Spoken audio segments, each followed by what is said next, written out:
Hello everyone and welcome back to another episode of the Cardboard Engine Shed. Today I present you with this, a Gauge 3 slash 2.5 inch gauge BR Class 17, made out of cardboard, card, kebab sticks, paper straws, grey board, coffee stirrers, and some solder, because I used solder as wires.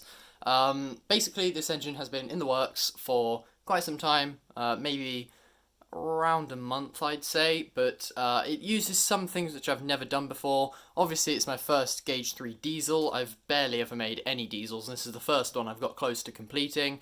As you can see, the body is, well, the entire cab is made of this stuff called grey board. I've already talked about it in my previous video, I believe. But basically, it's just thick card, and hence the name, it's grey. And it works really well. Like I said, I've talked about it in my previous video.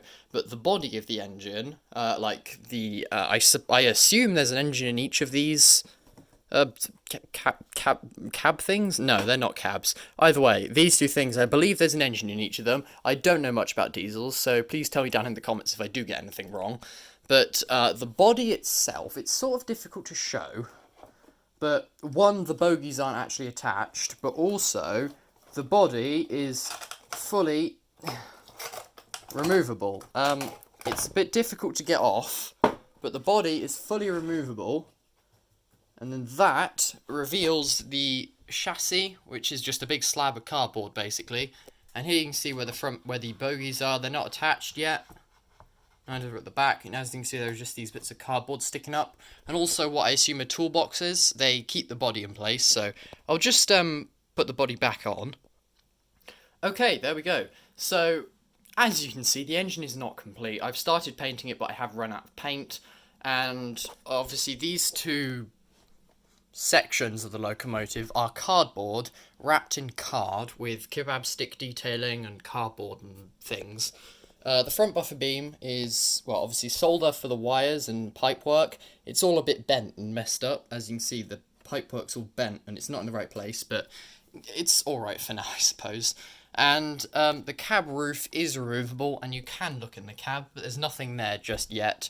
It sits on there, it's a bit wonky. You can see it doesn't sit right, basically, and there's a gap, but that should be alright. But I think this shade of blue is just about accurate for BR blue. I might be wrong there, but it looks somewhat like BR blue, and of course the nose of the locomotive on this end and the other end will be painted yellow. And one more thing I would like to talk about.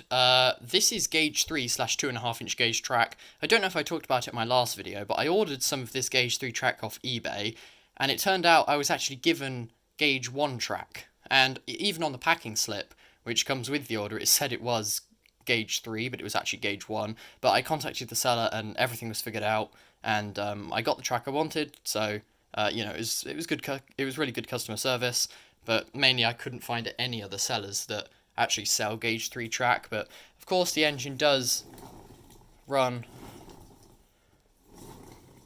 relatively well, as you can see.